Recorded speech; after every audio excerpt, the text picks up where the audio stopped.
In this video, I'm going to show you how to animate a logo in Canva. First, prepare your logo. And as you can see, there are three parts that we have to animate. The first one is this tomato, the second one is the main text, and the last one is the subtext. First, let's animate this tomato. To do that, just select it, then go to the top toolbar and click this animate option. From here, you can choose any animation that you want from these options. For example, I'm going to choose rice. Now let's move on to the main text. Just click it, click animate, and choose the animation from these options. For this tutorial, I'm going to choose bounce. Then you can set the intensity here by using this slider. And let's move on to the last part, which is the subtext.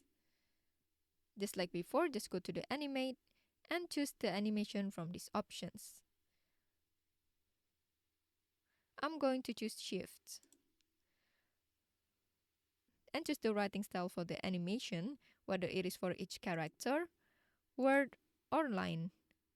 I'll go with this one. Okay, since we have added the animations for all of these three parts, now let's click this preview button to see the final result.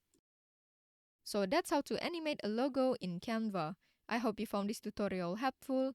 Please let me know if you have any questions in the comment section below, and I will try my best to help you out.